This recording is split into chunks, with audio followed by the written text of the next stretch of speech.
Where do great literary works like The Mystic Art of the Ninja, Home Taxidermy for Pleasure and Profit, or even A Century of Weather Service end up when their information is obsolete? The answer is the Reanimation Library. We're currently inside the Reanimation Library with Andrew Beccone. Andrew, what's the concept behind this library? It grew out of a collection of my own, of these sort of weird, old, out-of-date books. And the idea was sort of to make it public so that people could come and use it as either source material or inspiration for their own artistic projects. That's got like these certain images where there's text overlaid. You can really just take these right out of their context and put them right up on the wall, and they look great. What are your criteria for adding a new book to the collection? Well, because I'm primarily interested in images, there needs to be a certain density of images. I don't want it to become dominated by one particular subject. So can you show us some of your favorite books? Oh yeah, I definitely can. I'd be happy to.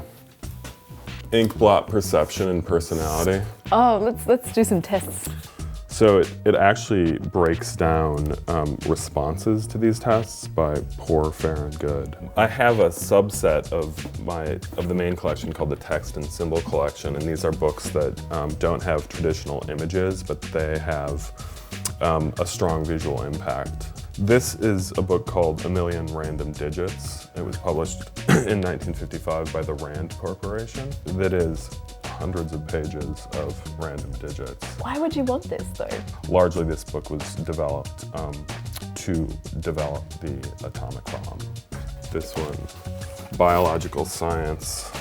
There's this whole sort of variety of experimentation, I think, during the 30s to the 70s, where things got really interesting. People were trying things in terms of producing images. And I think they're beautiful books, Do people come in and photocopy those images, use them for art projects, that sort of thing? Yeah, exactly. It's a non-lending library. People will sometimes say, can I check this out?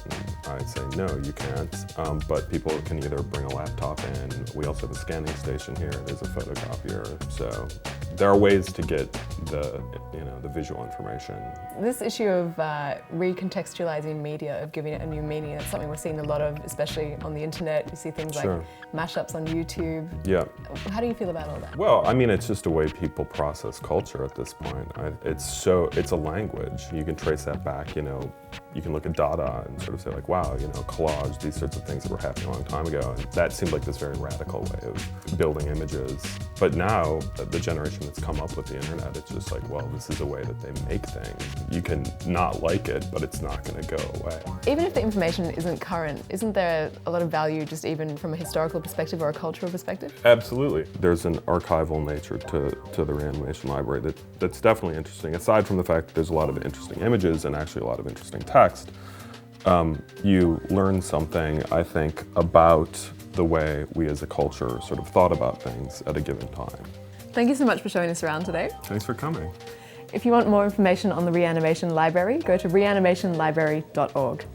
I'm Ella Morton and you've been watching Rocketboom.